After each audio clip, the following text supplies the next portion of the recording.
Okay, following the AI prompts and my responses, there's more.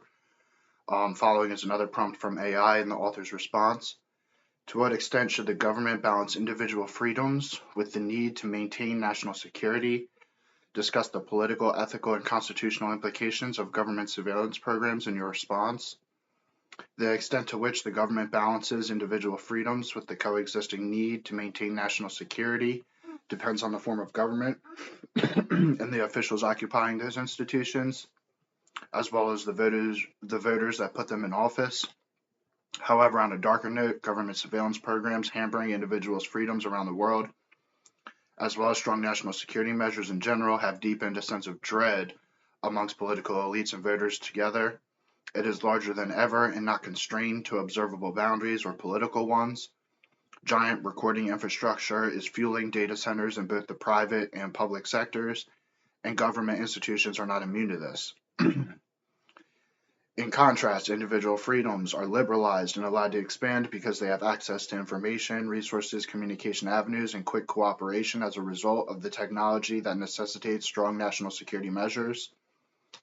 Individual freedoms in the United States, as a result of the Constitution, are largely laid out in the Bill of Rights, but exist fundamentally because of the creation of the government laid out in the original 7 articles and because of a history of national sophistication over time.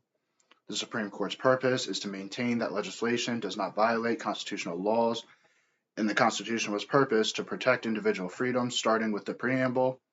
This emphasizes that the formulators of the United States government were mainly, if not solely, concerned with protecting individual freedoms.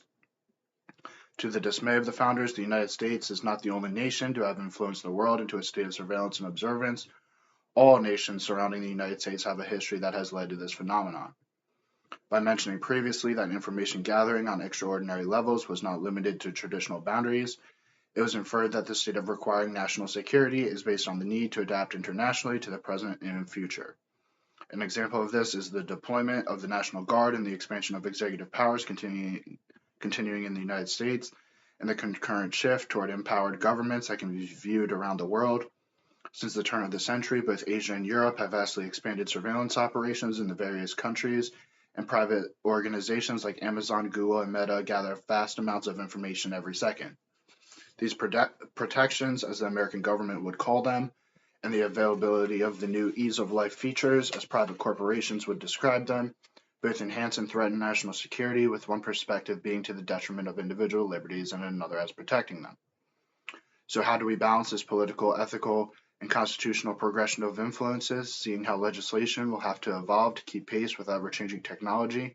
We strike a balance between private and public, regulate data centers, and keep voters and consumers informed and in charge of maintaining the political atmosphere.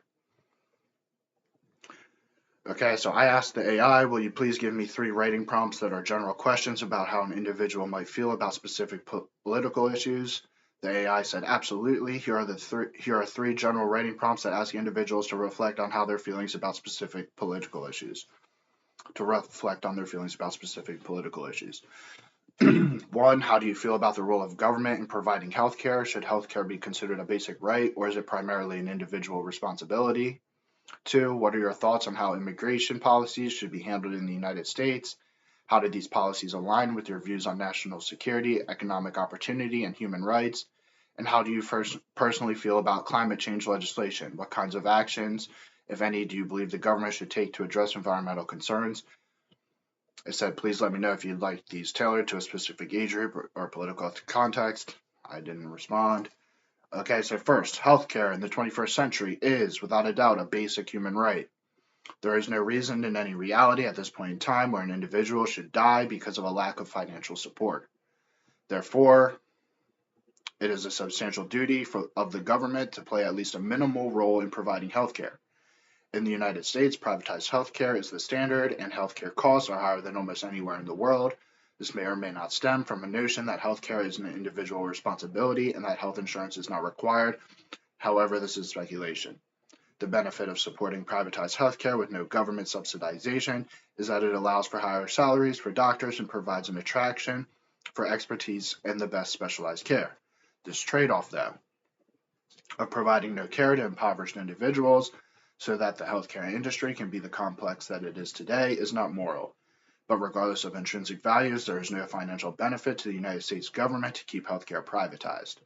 This is the case for the overall economy, the average American consumer, and the healthcare industry itself. The primary con to privatized healthcare is that doctors make about double the income they would otherwise, with the same amount of education and expertise. Overall, the government may not need to be solely responsible for providing healthcare to United States citizens.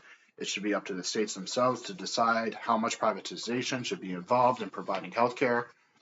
Already, the government provides care to those who are impoverished and old enough to have retired. Providing subsidized healthcare to the other healthy adults would allow for a healthier society. The more the United States transitions to universal healthcare without individuals abusing their right to care, the better society will be and the more prepared it will be to tackle other issues. 2. Immigration has always been a fundamental utility in the United States. This nation's existence has been determined by immigrants, starting with the English 200 years before the birth of the nation itself. However, there is no argument against the United States being its own entity with multiple other European influences contributing to the originating population. Since its founding, the United States has continued to expand and welcome almost all immigrants. The melting pot is a common term used to describe the United States population throughout world history textbooks.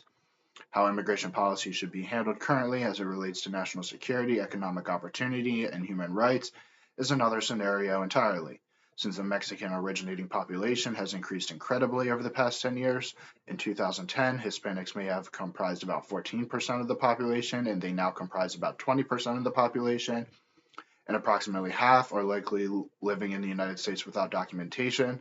This is an obvious affront to the United States national security, which has spilled over into economic opportunity and human rights concerns. Unlike previous spikes in immigration, especially during the 1900s when the population of the United States doubled, largely thanks to immigration, Mexican immigration is a real issue. There are no checks on criminal records or nefarious intents, as well as U.S. and Mexican citizens alike becoming involved in dangerous illicit activities. Economic opportunity has been impacted with manual labor jobs becoming scarce and documented citizens not being willing to work for the same wages. Lately, there has been a wide push to expel many undocumented Mexicans and other illegal immigrants, which has become a human rights disaster, with individuals being split from their children and livelihoods. Number 3, I believe that climate change legislation has been expertly put together by thousands of experienced and knowledgeable professionals, and it has been approved by almost every major country on the planet. However, enactment of such laws and regulations has not been followed by a majority of those who support legislation in the first place. The lack of cooperation between nations in order to maintain economic output has made basically all climate legislation mute. Although it has been proven that the Earth is warming and that pollution is contributing to such climate change, I would think that there is not as much of a concern as many activists speculate. It is often even used as a political fear-mongering tactic to gain voter attention. The more pressing issue would be the dangerous pollutants expelled and the decrease in air quality from today's industrial facilities, as well as the pollution of waterways and chemical spills. Improving the environment should be more of a concern than trying to decrease global warming. In some nations, clothing trash from donations from wealthier countries has caused destruction, as well as pollution from factories in Southeast Asia, for example. One important thing society can do, along with decreasing dangerous gas emissions, is to invest in clean energy such as solar, wind, and nuclear energy. Research and development in these industries will be critical to creating energy without damaging the earth. As for oil and natural gas, these are fine to use to an extent, but cause extreme degradation to air quality, especially with the dangerous chemicals emitted into the air. Nuclear power is the best form of energy generation. And then I have a whole bunch of other conversations with artificial intelligence. And circling back, I want to mention about immigration. Not only is it built on the backs of Europeans, but also on the backs of Africans and South Americans and Asians. Melting pot of the world. So, business revelations. Politics versus business. Politics is very similar to business, and both produce results that benefit a group of people. Protections for individuals are put into place and their interests are sought. Any organization, private or public, is still a devoted group of individuals. The scale to which an organization is instituted and the size of its components are more relevant from the standpoint of administration than its purpose. Even if the politician is devoted to moral pursuits, while the employee is more self serving, the realm in which an organization exists does not necessarily determine how it is run and maintained. Models for organizational structures can be applied to either the political or business world, and bureaucracy both exists and is intertwined between them. Business, okay, on general business, and I'm going to elaborate further on all of these. Business is a key area of expertise for all individuals and politicians alike. There is much to know about business that can be learned through degrees and universities, but also from hands on experience. The politician needs to have business savvy and to be aware of the usefulness of business experience in administering the government, as well as the implications of the business world on the political world. General business includes specific areas of knowledge that, once familiarized with, will result in better policy decisions. Understanding how to balance a budget and run a surplus instead of a deficit in income and expenditures is of critical importance. Economic policy is determined by knowledge of companies and corporations, and industry, commerce, and real estate are all critical categories that sway the nation. Grassroots movements and political science at large rely on business tactics such as marketing and advertising, and being familiar with the stock market is a must, and being able to understand basic business documents to at least be able to compare and contrast businesses and business solutions is required. And finally, demand and supply should be understood as basics, algebra, and grade school math as well. General business includes various areas of business expertise. The ones critical for a career as a public official include finance, accounting, management, human resources, supply chain management, marketing, advertising, public relations, information technologies, economics, and business law. And those are the specific business subjects of importance. Again, when I finish the book, I'm going to elaborate further on all of these in like fashion as some of the philosophy books that I have back there. Privatization. Privatization is the process of bringing institutions that serve the public from being governmental entities to privately owned businesses that have the same purpose. The notion and trend have become more popular in recent memory and are a critical piece to many political agendas. There is an argument that the business world is superior to the political realm when it comes to performing tasks more effectively and efficiently. Since people are driven by personal gains, such as strong compensation, they are more motivated to perform better than those who are on a cushy salary provided by taxpayers. Deregulating the business sector is another staple of privatization, as is a shrinking of the government overall. Providing tax cuts, too, and providing infrastructure for businesses, all in the name of favoring corporate expansion over government, is a form of privatization. Support for the private sector over the public sector is a result of years of bureaucratic slowing of procedures and progress. In the United States and some other parts of the world, there is a bit of an obsession with private industry, entertaining the idea that less government is ideal and that private industry can effectively replace many government functions. This is true in a lot of instances, but overall and after a length of time, they are interchangeable, and the benefits and negatives of using either come about depending on which receives funding and an emphasis, private entities or the government. Theoretically, there is no need for government, and private entities could govern a populace without any government at all, and probably be effective in doing so. Also, as we've seen, a purely governmental form of governance without private industry can also be effective at maintaining a populace. Almost every modern nation today has a balance between government and private industry, and both exist simultaneously. Proponents of privatization argue that many government services will be more efficient and produce more if they were privatized because privatization drives a harder working class that, by being motivated through receiving financial wealth, will naturally produce the most efficient results in order to maximize profits. The hope of others outside the industry in question is that taxes traditionally paid to the government will be lowered and people can instead pay the private business for the same service. Those who argue against privatization and put their faith in the government to provide bare necessities and services such as welfare argue that the government employs professionals who will be more attentive and prevent the wealth disparities that inherently come with modern business practices. As stated, privatization is driven by financial gain, and there's no need for privatization if individuals are less interested in personal financial gain than in the welfare of others in the first place. There is no point in arguing whether services provided would be cheaper and of higher quality under privatization or not, as there is simply no way of telling for sure. But an overall pursuit of pure privatization is a dangerous endeavor. Companies will simply try to maximize gains for stakeholders such as owners and investors while neglecting pay for entry-level employees and providing services that are basically equivalent to those provided by the government. Bureaucracy. and therefore taxes will likely be reduced by privatizing more services. There's really no gain to the overall standard of living in a society by reducing the size of government and allowing businesses to make more money. Many individuals do not notice the difference in services between the government paving roads or building infrastructure projects than if a private entity were to do it. And many services are already provided by private companies that are contracted to work by the government. And further, private companies almost always end up unionizing, increasing prices when they expand rapidly and gain more responsibility. Reducing government size will lead to markets opening for private businesses to quickly fill the void, at least in America, where there is a free market in almost every industry for the corporate realm to quickly enter areas where services are needed and money is to be made. Reducing regulations also allows businesses to cut costs, which will increase their profits. Lowering taxes as a result of reductions in bureaucracy allows more money for all citizens to spend, and all of this causes the economy to expand, improving financial gain for all. Fortunately, though, if the government continues to exist, it will continue to serve its purpose of serving all people that fall under its governance, regardless of financial stature.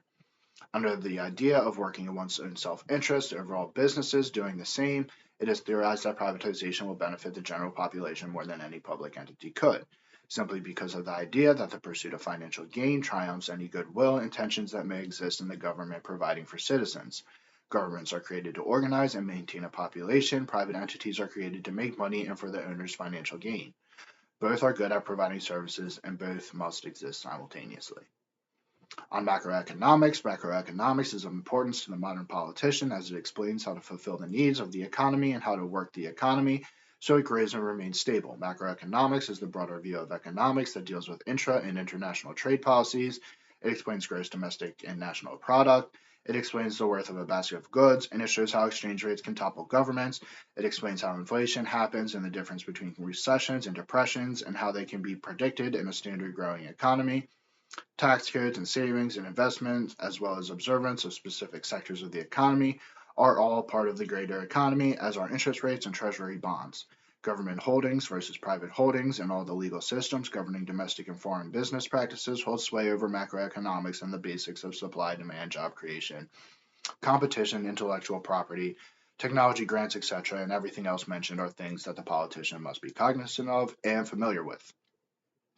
On global trade, every nation on earth is involved in trade in some way or another, whether it be in goods and services, information and technology, freedom and policy agreements, or in military pacts. Globalization is the driving force bringing the world together, creating a more integrated, free global market. For the politician, it is important to know about current trade agreements, past agreements, and potential for future agreements. How these trade agreements affect friendships and international relations is critical information, and laws and regulations for businesses competing internationally are too.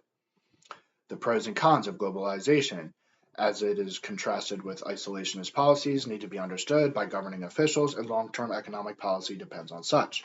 Buying and selling raw materials can sway global politics and trade with often unpredictable and consequential results, and oil has become a form of currency. It should be noted that trade exists over land, water, and air, so transportation and freedom of movement are critical components of global trade. And finally, global trade will eventually propel the world into a unified state of purpose. A stock market, on the stock market, is an instrument for investing in the future of companies and industries. Familiarization with the major stock markets of the planet, such as the ones that exist in the United States, Europe, and Asia, is extremely important. The stock market is also a measuring device for witnessing the health of an economy, comparing businesses, and a tool for evaluating the financial worth of business enterprises. How constituents interact with the stock market is substantial, and economic contraction and expansion are depicted by it. Government interest rates, national politics, and emergencies all can have large or small impacts on the stock market and the future of the economy. On insurance and emergency management, government programs to prevent and mitigate disasters are an important part of the government's role in protecting the economy, as are systems that facilitate such. Insurance is also critical in protecting the economy and a giant sector of the economy itself, all in the name of protecting individuals and companies from financial ruin. Judges, although being on a political level rather than a physical response, are an important defense against financial ruin. The ability to claim bankruptcy and options for repaying debts and civil lawsuits are all ways to protect business interests and must be held accountable by politicians. Again, I'm going to elaborate on all of these further in my actual book. Okay, next is commerce versus industry. Different categories compose the economy that can be defined and structured in different ways depending on the purpose for doing so. For example, The economy can be defined by goods and services, or it can also be broken down into commercial, industrial, and consumer or localized retail sectors. Understanding and having a strong grasp of the differences between commercial business and industrial business and knowledge of both is useful for governing. Commercial companies include banks and financial institutions, legal entities, consulting groups, accounting firms, insurance companies, and entertainment conglomerates. Industrial companies are those that revolve around manufacturing and research and development or the physical shipment and warehousing of goods. Retail includes localized buying and selling, such as clothing, food, and petty purchases, but can extend to larger purchases, such as real estate. Gold versus national currency versus cryptocurrency. The national standard for both measuring and utilizing wealth is the legal currency. What gives this currency worth is either its backing by another valuable commodity, faith, or some other function such as mathematics and computers and cryptocurrency, or even debt can be held to give worth to a currency. It's important to understand what the politicians' standards for currency are and how different backings and their safety qualities affect individuals, companies, and the economy in general. On the past and future of business, histories and precedents are important for understanding the past, present, and future of the business world. Businesses and the government will always keep progressing, even if setbacks are experienced. And as can be seen from the big picture of humanity, financial wealth will continue to increase indefinitely overall. The driving factors that influence the future of business will remain the same as they have throughout history, both traditional and ever-changing. People will continue to strive to acquire material wealth, which is their prerogative, and economics will continue to play an important role in everyday life. Of course, technology will incite investment, and political and geological influences will affect the same. In summary, it is impossible to divorce the business world from the political world, as the business world will always exist in the political world. And then the next section of my book is going to be on science revelations. I'm going to talk about mathematics. The important ones are algebra and calculus. Geometry is a big one for philosophers. Physics is important. You should know Newton's 3 laws. An object in motion stays in motion unless acted upon by an outside force. Force equals mass times acceleration, and for every force there's an opposite and equal reaction force. Stuff like that. You should know about work. You should know about how to calculate force, obviously. Acceleration, which is distance over time, which is velocity, and velocity squared is acceleration. You should know basic stuff like the acceleration of gravity is 9.8 meters per second squared. You should know the metric system, basic stuff for physics. Chemistry is important. You should be familiar of how to utilize a periodic table.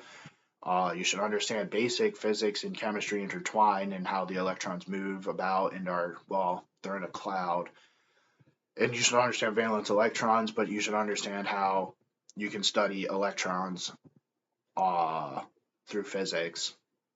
Just understand the grand ideas of studying how electrons move around the nucleus of an atom, how atoms can come together into compounds, basic stuff like that. Biology, you should know about the cell, the anatomy of the human, stuff like that. And then I'm going to talk about philosophy, science, and politics, other science subjects of importance. And then the next big section will be on charity revelations, giving to charity, giving to religious establishments. It's extremely important to go to church. Volunteering, you should always be a volunteer no matter what, at least an hour a week maybe. Philanthropy, if you're rich, that's just as good. The importance of helping others, and then we're on to philosophy revelations. So now we're back to theories on being good and what it means to be good.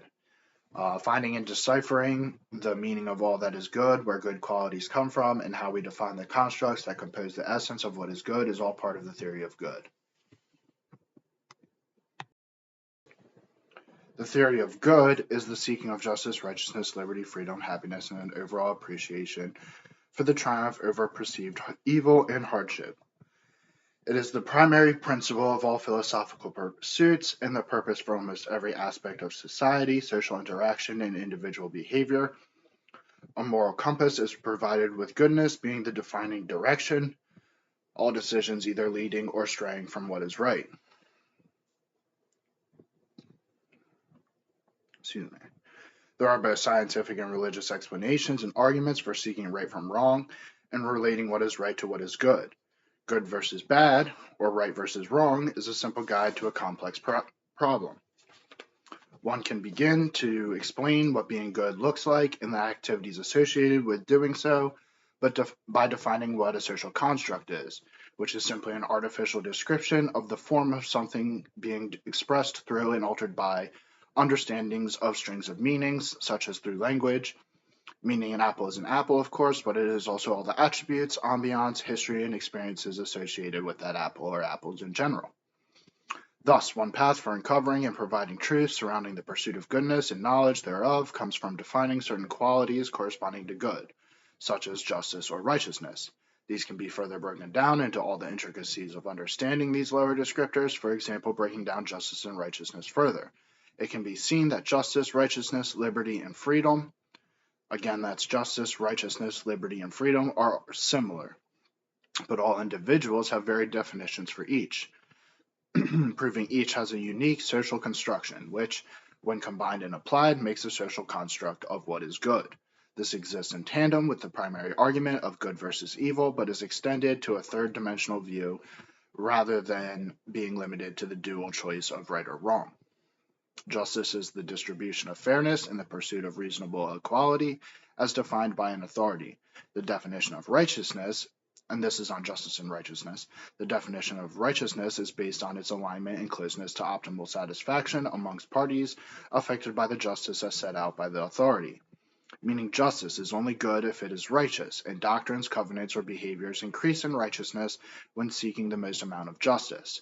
And justice is constituted through enforcement and fear of consequences which are determined by society and officials through procedures that attempt to procure righteousness.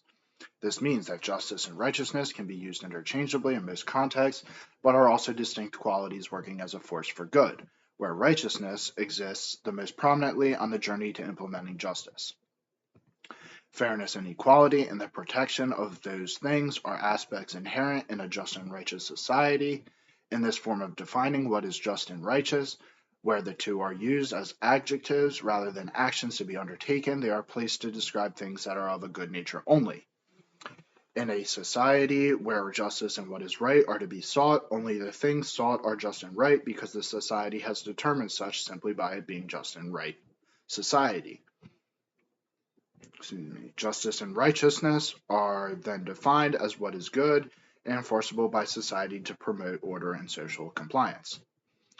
Then there's liberty and freedom, and liberty and freedom are the opposite of justice and righteousness. They are the opposite of constraints placed by an authority. However, they can be protected by an authority, which is the case in a just and righteous society. Typically, since governing bodies are created to protect individual liberties and freedoms and then place just and righteous laws on the governed body, they are defining liberty and freedom as synonymous with justice and righteousness, all of which again is for the sake of what is good. On happiness. Determinants of happiness are based on how much liberty and freedom are protected and the amount of pleasure secured by the justice and righteousness of the encompassing society. Happiness is the procuring of enjoyment, whether through simple or complex means, general happiness, or specific temporary utility, all of which come through waves of circumstances that can be guided through artificial creations of society or peers and other individuals. Throughout history, the four social constructs mentioned and happiness they produce have been demonstrated.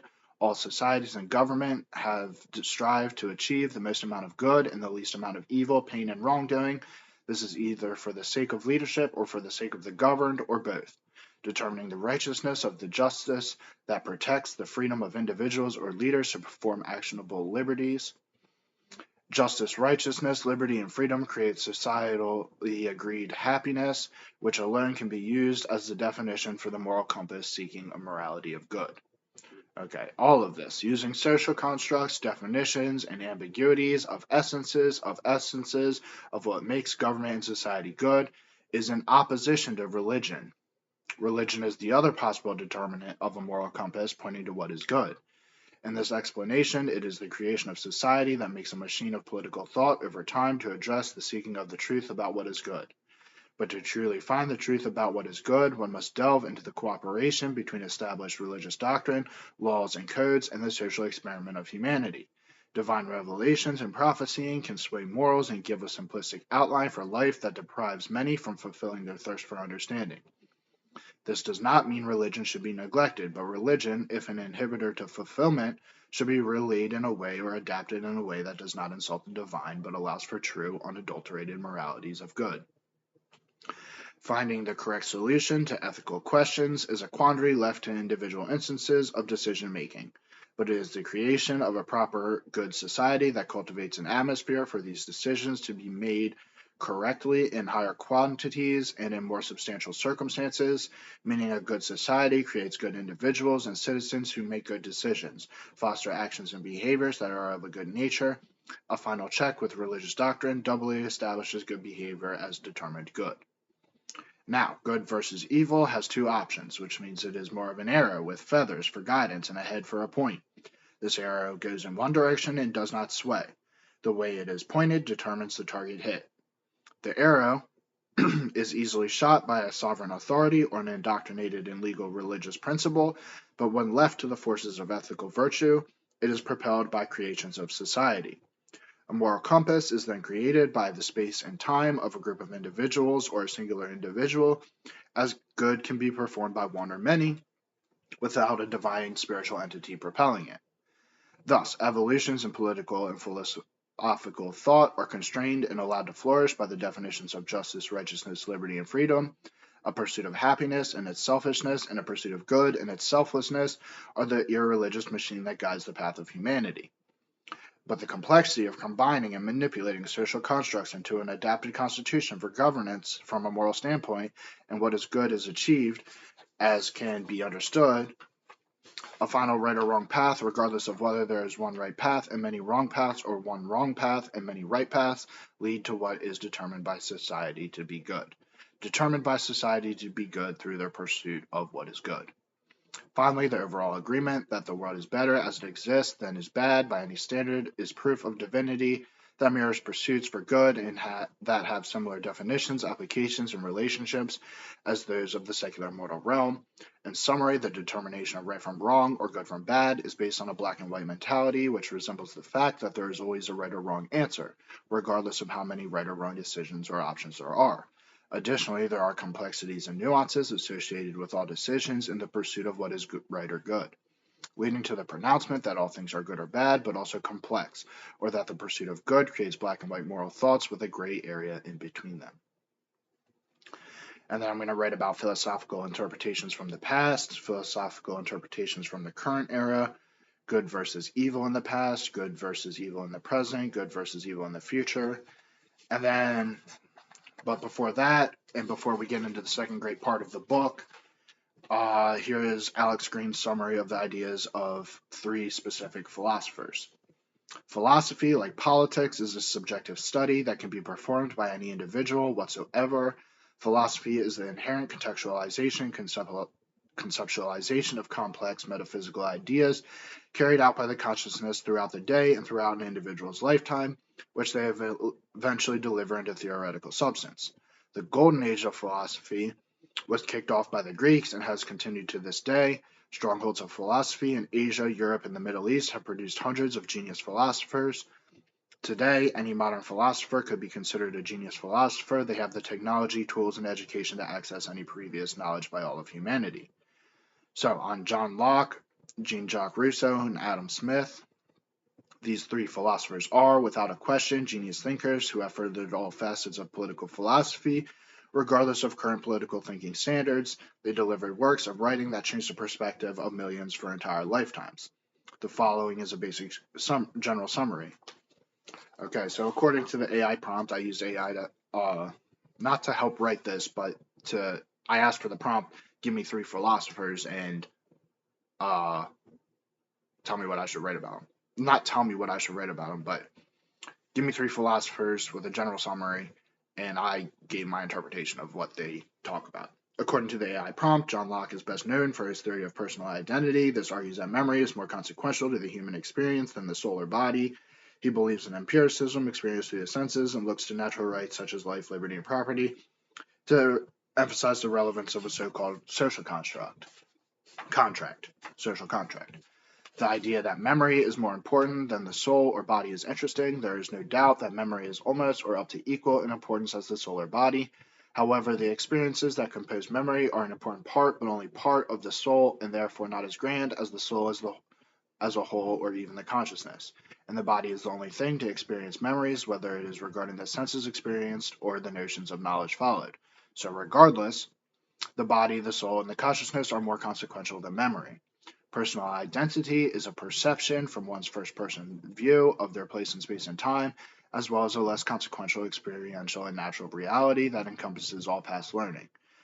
Experiential relating to experiential learning, and natural being naturally inherited traits through genes. Empiricism and learning through the senses and the reflection thereof would therefore be included in experiential learning. Natural rights are up to half the primary foundation of any formation of government or government governing entities. Life, liberty, and the right to property are the backbone of civilization as realized by the founders of any modern standing constitution. These ideas are analogous to those of most philosophers and relate to humanity's primal instincts and how those instincts interact with others with the same. The extreme importance of life and liberty can be understood as natural rights deserved. Through common sense, however, the right to property is one that is not common knowledge. The ability to own an object or currency allows for natural rights and freedoms at a magnitude not much appreciated. Currency and material possessions allow for the gathering of wealth and freedom that one would not have without them. The right of ownership of land allows for sustenance and spiritual actualization that would not exist without the right to own things. Depending on subjective realities, Adam Smith is the founder of the theory of the invisible hand in modern-day capitalism. Capitalism is the only economic system to exist on Earth today, except in a few closed markets. The primary benefit and reason that capitalism works perfectly, all things being equal, is that a completely free market determines the prices of goods, rather than a government entity trying to determine that price. This bureaucratic pursuit of information to determine economic policy is what eventually led to the collapse of the Soviet Union. Adam Smith's invisible hand theory is the idea that freedom to sell goods and work in one's own self-interest financially will ultimately benefit those around them. An example being, Elon Musk is the richest person in the world, but millions have benefited from his company's cars, technology, and social pursuits. This shows the potential of privatization and Smith's argument for minimal government intervention, at least in the determination of economic policy. Societal prosperity can come through privatization, as Adam Smith would argue that market entities working in their own self-interest provide goods and services more efficiently that are better and cheaper than a government ever could. Also, demand for specific goods and services in a free market can be an obvious indicator of society's immediate and long-term future interests and goals, showing how the market can guide society and prosperity. Jean-Jacques Rousseau is most famous for his idea about a social contract. A social contract is an agreement of all individuals that fall within a larger state or entity. This is in direct contrast to the existence of humanity and a natural state of anarchy and free-for-all mentality. The point of a social contract is to provide more freedom, liberty, and tranquility than would exist in a natural state. In a natural state, there are no laws and no common aspiration or forms of cooperation amongst individuals in a so-called society or lack of society. Everyone is only responsible for themselves but can impose their will on others through means of coercion. With a lack of a social contract. A social contract provides a means of cooperation and mutual protection. It leads to government and institutional protections by having means of protection from coercion or violence from others. Members of society have freedom of movement, freedom of trade, and freedom to develop themselves peacefully. The idea of a social contract is the basis for creating a government for the common good and is extremely popular amongst philosophers in the overall pursuit of political philosophy. All of this is necessary to understand this book in the next great part.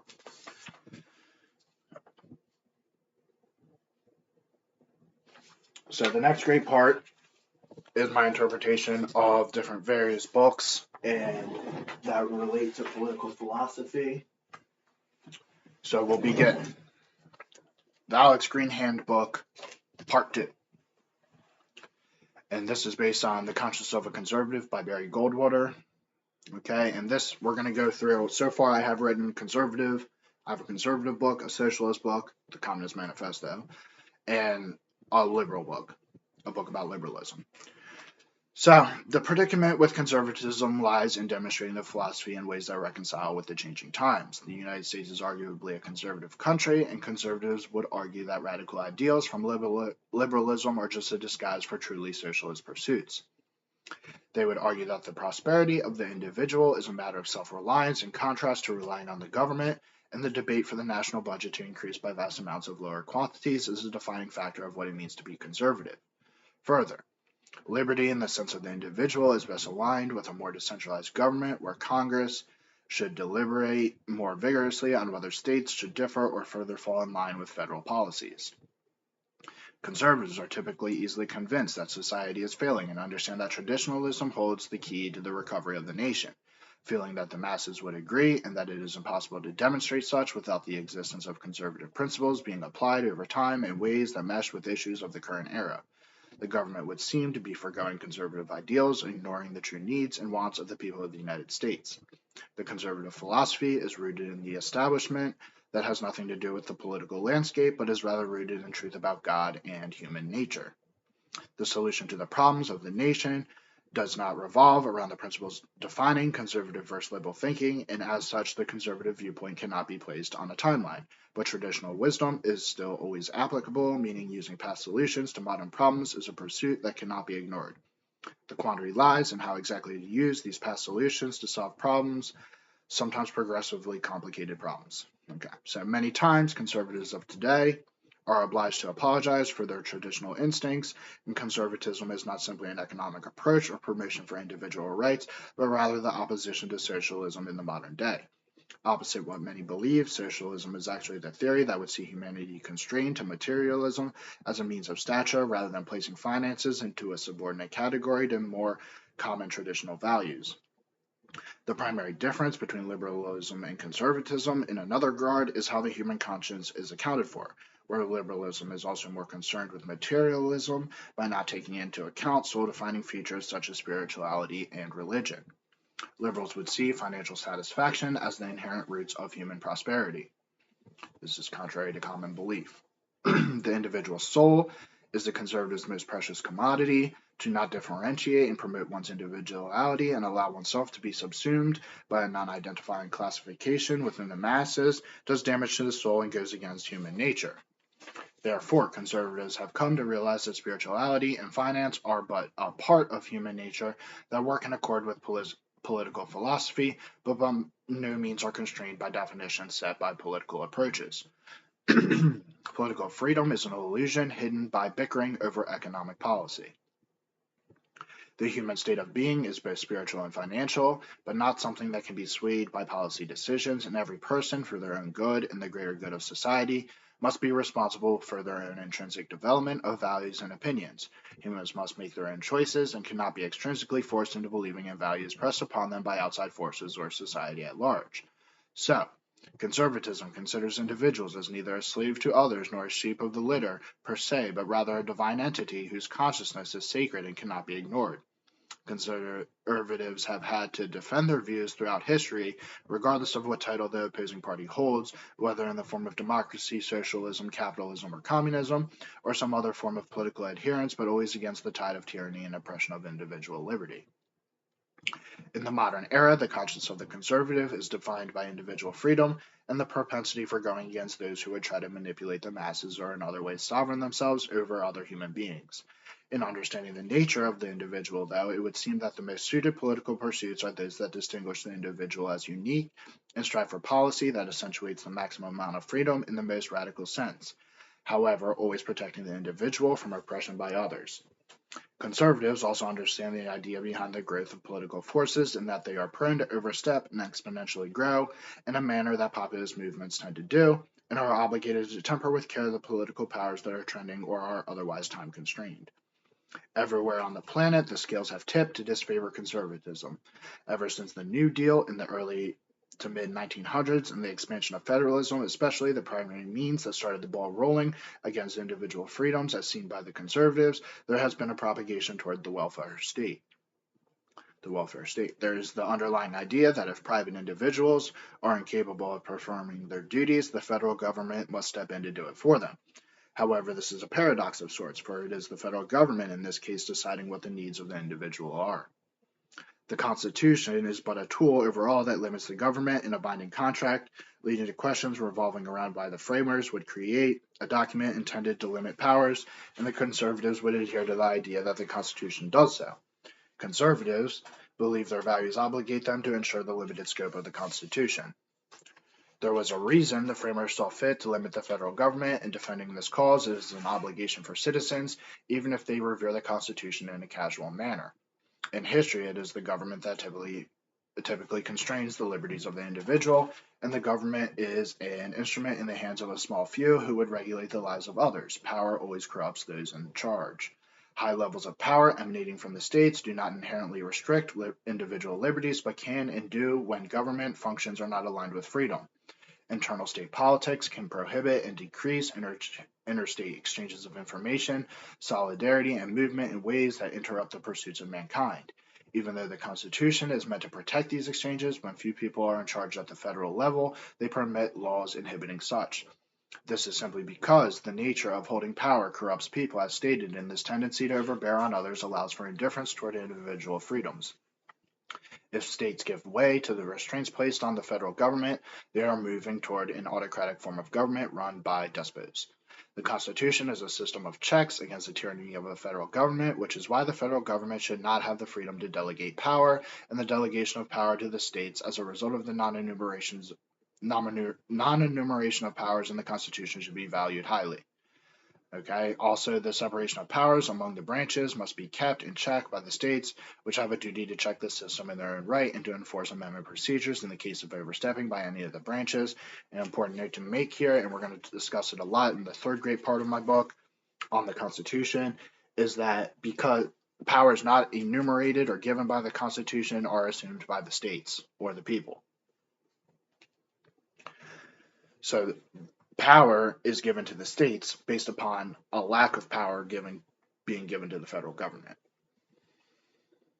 Okay, so the methodology for directing the nation against tyranny, that's a core concept of constitutional interpretation. So the methodology for directing the nation against tyranny was intended by the founding fathers, as that was their main concern of the time, to prevent the persuasion of a majority of the populace to place unlimited powers in the hands of a ruler or any other influence. The founding fathers were not perfect, but they did substantially know the intricacies of the nature of humanity, as well as how power and social contracts interfere with such, and they understood that the only valid system of government is one where the masses appropriately consent to be governed with agreeability. Conservatives believe that this consent to be governed has disappeared and that the federal government has overstepped into every aspect of everyday life. State governments continuously lose their rightful hold on power and become more and more inferior to the federal government. All branches of the government, especially the executive and judicial, have gone too far in their reckless expansions of federal authority. This has led to an extremely powerful sovereign, those in charge, causing tyranny in the form of a welfare state and overbearing regulations. One way to measure the size and power of the government is its ever-increasing budget. Another measuring tool is decidedly the size of government, function, and action. They are involved in every industry imaginable. Also, another measure is the increasing percentage of paychecks being confiscated by the federal government in the form of taxation. And finally, the overall amount of government interference in day-to-day functions of citizens show that federal labor laws and subjugation to unions have intimidated business people into a subordination to direct government competition. The federal government continues to take more, expand, and interfere in the daily lives of individuals, trying to make a living in a way that also protects their natural rights and individual freedoms. By encouraging citizens to invest in Social Security and wealth management for a later date, there is a lack of spending that could take place in the modern day where life and wealth should be enjoyed. And many times, elected officials win by voters choosing them on the premise that they will shrink government, but once they taste and hold power, they do otherwise. They will create a new welfare program or other variation of financial security measures, and this is all under the guise of giving power back to the people. The people have become enslaved by a disregarding of the limiting principles of the Constitution and therefore are under domestic threat. Accusations alone will not shrink the government, only action will. Conservatives hope for a person in power who vows to shrink government and stand up for the conservative viewpoint that would have the federal government put into check and the Constitution upheld above all, where limiting the size of the government and therefore extending more freedoms takes place. Opposite of passing laws, this person will repeal them. The main interest of the people is liberty, and determining whether a law is constitutionally legal before determining whether it is needed or not is in the best interest of the constituents. The Constitution does not call for executive officials to mandate and interfere in vast arrays of various industries, and has no need to be involved with every aspect ranging from banks to agriculture to education. The Democratic Party has forsaken the emphasis on states' rights as the viewpoint of conservatives and is idealizing socialist policies by enforcing union superiority in the labor movement. This has caused the Republican Party to follow suit in order to gain trust and has caused them to support unions when they actually do not, and again, neither party is maintaining adherence to strict support for states' rights. Another problem is that Republicans will call upon the powers of the federal government to enforce means of penalizing the Democratic Party using coercive measures and further expanding federal power. Even grants to states can be seen as a federal expansion of power, coercing and driving states on a method of control through a guise of economic and infrastructure stimulation, but these grants often contribute more than half the cost of the projects. These are typically federal programs, but still a method of bribery and coercion, often contrived through corrupted backroom agreements, and it is unlikely that states will reject such grants because refusal of help is disagreeable to the wants of the constituents who do not understand the grand scope of political consequences. Matching funds are recommended to certain areas of industrial emphasis, but often, with the swaying of political leadership, actualization of the intended outcomes is not realized. The federal government should not be invested in these areas of industry anyway, and therefore should not begin to meddle in the state's performance of such. The 10th Amendment allows states to assume rights not granted to the federal government, and states have the right to choose whether to assume those rights. Therefore, power trickles down to the people, who, by their wants and needs, can pressure state legislatures to act as they see fit. There's a strict line recognized in the Constitution between federal and state rights, but this line has been blurred. If enough unhappiness reaches a breaking point, both state constitutions and the United States Constitution itself can be amended, but this is unlikely. A retreat from federal oversight recognizes that states' rights coming first are best suited to regulate the lives of the people. People on a local level should be able to govern themselves, as local issues are best remedied by those who are directly affected. Many individuals assume that federal aid is somehow free, but this is obviously not the case, as states are, in relative terms, not necessarily competing with each other, and therefore money is coming out of their own pockets to fund projects in their own states. And of course, there is the middleman of the bureaucracy, which needs to be paid for. Liberty is thence dictated by some committee on the federal level, stealing money that could otherwise go directly to the states or the people themselves. A terrible action was undertaken by many in previous decades to bring slavery and civil rights arguments and intertwine them with the idea of states' rights, or in modern history, abortion rights as an example, but this does nothing but complicate the argument for expanding states' rights and withdrawing some of the federal government's overreach. This intertwinement is bad because any reason that states' rights should interfere with individual freedoms protected by the federal government is null and void. As well, individual rights that infringe on state rights are equal in their nullity. The solution is to clearly identify the separate versions of rights and make clear boundaries between them. Civil rights are those that protect and enforce valid laws, which are prompted by common law, state or local statutes, or federal law in the Constitution. But if a specific right to individual freedom is not defined in those laws or directly protected, then it fails to be a civil right and is therefore not considered civil law. Some natural or human rights that could be conceived as civil rights may be present, but such rights, under the protection of the law, cannot be defined by politicians or any other magistrates or courts. If we are to allow for the substitution of the intent of the founding fathers for those of modern men, we are forgoing the rule of law to the whims of impressionable citizens. However, problems of social injustice and racial equality and other civil problems of the like are in fact best suited to be dealt with by the people directly. Cultural values and norms should not be the responsibility of the federal government to drive and regulate. Going on, there is an issue with federal involvement in the agriculture industry, where not adhering to constitutional standards has caused a loss of personal freedoms and immense government oversight and overstepping. The government provides subsidies and other programs to basically control farming in the United States. Commencing to control industries, and the economic output of the farming industry has been a failure on proportions that are similar to those detrimental to suffering socialist nations. No control over agriculture was granted in any form by the Constitution to the federal government, and obviously agricultural businesses may opt out of any benefits. But the ability to withhold funds by the federal government is a means of coercion. The whole premise extends to all of the industries that the federal government is involved in, agriculture being an example. Under the illusion of its right to regulate commerce, the federal government has planted its roots and stuck its finger into every facet of every industry and continues to hold its grip. The problem is that the intrusion has not brought relief to any of the failures of the nation, and we do not know what could be if states were left to form the experiment of rights that they were intended to be. Every industry is best, from a conservative point of view, to regulate prices through the fair market and avoid any price-setting standards set by the government.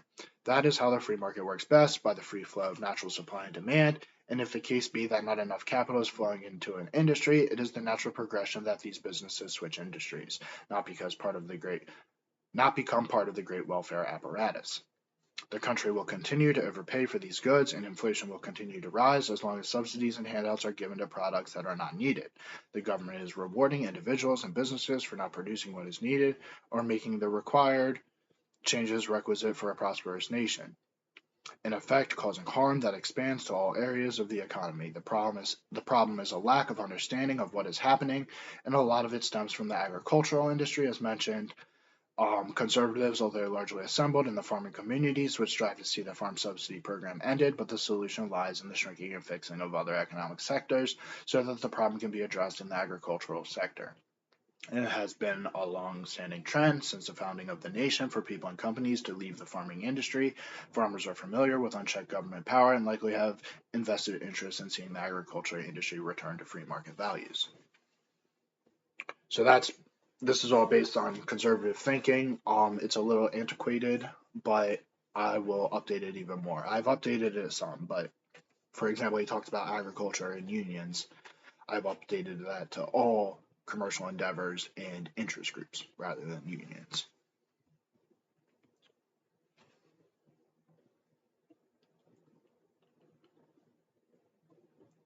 So now it can be discussed how unions do not align with the conservative viewpoint.